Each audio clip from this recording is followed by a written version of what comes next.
Good evening, everyone. Welcome to the channel. Before I begin, here are my disclaimers. Today I am going to give you an update about Omega Healthcare Investors Inc. Annual Report. Omega Healthcare Investors Inc. offers various businesses and services to the long-term healthcare industry. The company provides financing and capital to skilled nursing and assisted living facilities, as well as care homes in the United Kingdom. Their portfolio includes a diverse range of investments, with 1,024 operating facilities located across 42 states, the District of Columbia, and the UK/Jersey. In addition to its direct investments, Omega also has stakes in several unconsolidated entities that own 19 facilities. This diversified approach allows the company to spread risk and increase potential returns for investors. By continually evaluating industry trends and challenges, Omega aims to identify high-quality healthcare properties with favorable risk/reward ratios, ultimately providing a source of capital to the healthcare sector. Unfortunately, I do not have access to the text you provided. However, I can still provide a general overview essay on what could cause an increase in stock price for Omega Healthcare Investors Inc. The stock price of any company, including Omega Healthcare Investors Inc., is influenced by various factors that contribute to its overall performance and growth. One key factor is the company's financial health, which includes revenue growth, profitability, and cash flow management. If a company demonstrates strong financial performance, it can lead to increased investor confidence, driving up the stock price. Another significant factor is industry trends and market demand. Companies operating in industries with high demand and limited supply tend to perform better financially, leading to higher stock prices. Additionally, mergers and acquisitions, new product launches, or innovative business strategies can also contribute to a company's growth and increased stock value. Regulatory changes, government policies, and economic conditions can also impact a company's performance and stock price. Favorable regulatory environments, tax reforms, or economic growth can create a positive outlook for companies in specific industries, leading to increased investor interest and higher stock prices. In the case of Omega Healthcare Investors Inc., it is likely that a combination of these factors has contributed to its increasing stock price over the past year. However, without access to specific data and news sources, it is difficult to pinpoint the exact causes. Omega Healthcare Investors, Inc., market capitalization of $14 billion, is materially smaller than most of its industry peers of roughly $20 billion. Omega Healthcare Investors, Inc., trades at a lower price-to-earnings ratio of 23 times and a lower price-to-book ratio of 2.55 times relative within the industry. This makes the stock valued slightly lower than its peers in the industry. This likely suggests that investors are less interested about the company, or it could be that the stock have not caught up to the industry valuation and should further be investigated. The leverage on the balance sheet appears elevated, with liabilities of 52% of total assets. This raises some concern, and we should examine the industry and nature of the business to determine whether they justify the elevated leverage. Average liabilities have declined over the past 5 years, indicating improving balance sheet discipline and reduced financial risk. Shareholder equity has increased on average, but the growth is not consistent year over year.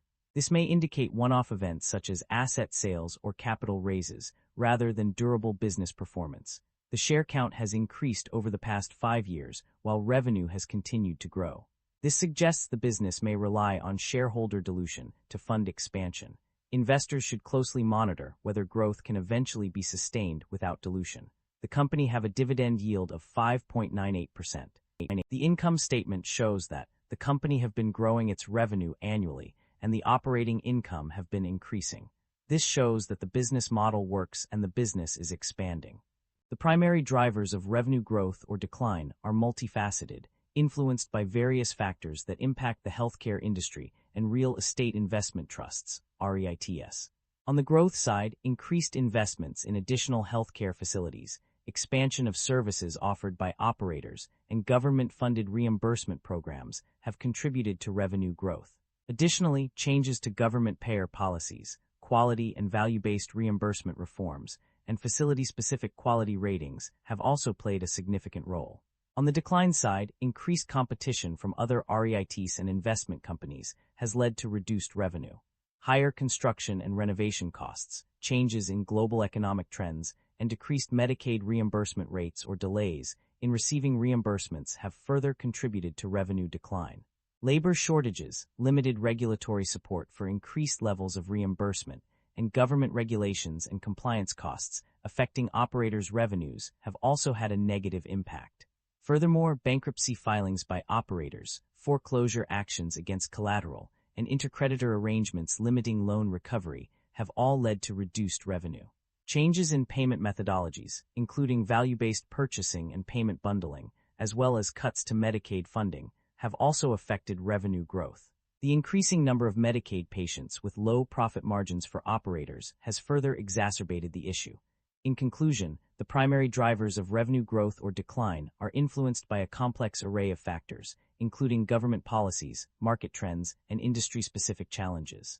Understanding these drivers is crucial for stakeholders to make informed decisions about investments in healthcare rates. The net income of the company experienced a significant fluctuation over the two-year period from 2023 to 2025. Initially, it decreased by $248,796 from 2023 to 2024 due to various factors such as uncertainty around Medicaid reimbursement rates, reductions in reimbursement rates, and increased interest costs on debt. However, despite these challenges, net income saw a notable increase of $164.9 million from 2024 to 2025. The profit margins also underwent a change during this period. The company's profit margin decreased initially due to low profit margins on Medicaid patients, reductions in reimbursement rates, and higher interest rates. However, the growth in total revenues and decrease in expenses led to an increase in profit margins. Specifically, the profit margin increased from 26.1% in 2023 to 39.5% in 2024, and further to 50.6% in 2025. The reasons behind these changes are multifaceted. On one hand, the company faced challenges such as uncertainty around Medicaid reimbursement rates, reductions in reimbursement rates, and increased interest costs on debt, which negatively impacted net income and profit margins. On the other hand, the growth in total revenues and decrease in expenses helped to offset some of these losses, leading to an increase in net income and profit margins. The company's financial performance indicates a trend of generating positive operating cash flow. According to multiple sources, including page 40 and page 46, it is clear that the company has been producing positive operating cash flow. Furthermore, page 55 confirms this trend, stating that in 2025, the company generated a net increase of $1.577 billion compared to the previous year. This consistent information suggests that the company's financial health is improving, with a steady generation of positive operating cash flow. The company's debt level has undergone significant changes over the past year. Initially, it increased due to additional debt financing, with indebtedness rising across various pages of the summary. However, a notable decrease was observed from $5,167,052 in 2024 to $4,608,560 in 2025, indicating a reduction in total debt. In terms of interest expenses, there has been a consistent downward trend. The company saw a significant decrease of $6,681 and further reduced its interest expenses by $215,035 from 2024 to 2025. These reductions can be attributed to repayments and amortization efforts made by the company in 2025. Overall, these changes suggest that the company has been actively managing its debt and interest expenses, resulting in a more stable financial position. Management is optimistic about the company's future prospects, citing its diversified investment portfolio and strong financial performance as key drivers of growth. The company's growth strategy involves expanding operations through strategic acquisitions and investments in new markets, with a focus on diversifying its portfolio to mitigate risk. The company has implemented various risk management strategies, including hedging against interest rate and foreign currency exchange rate fluctuations, to ensure that it can meet its debt obligations and fund future growth initiatives. Management's emphasis on cash flow management and financial discipline suggests that the company is committed to maintaining a strong financial position.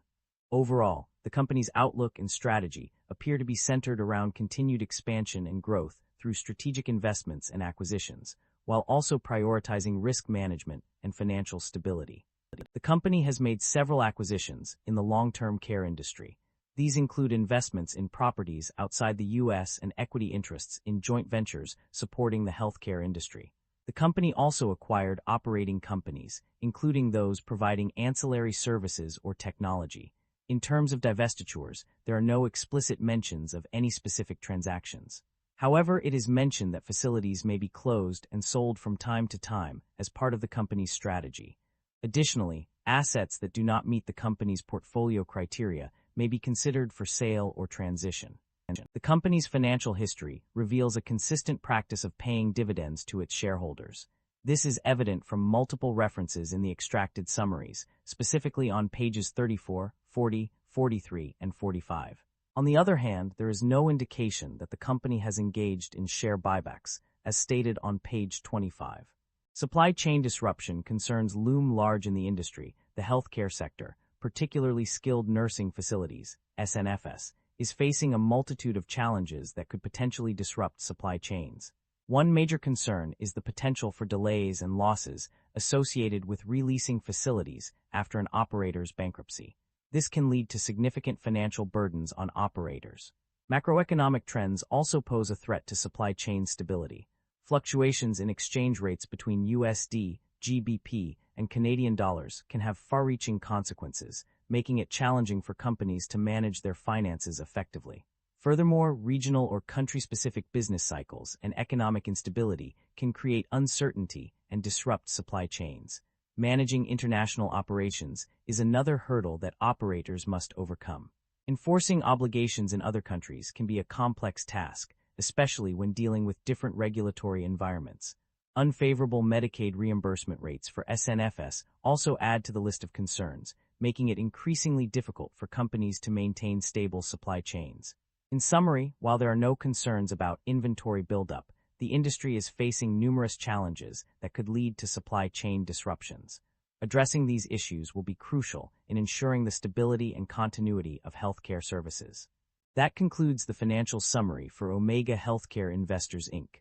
Feel free to comment below, and I will be happy to answer them when possible.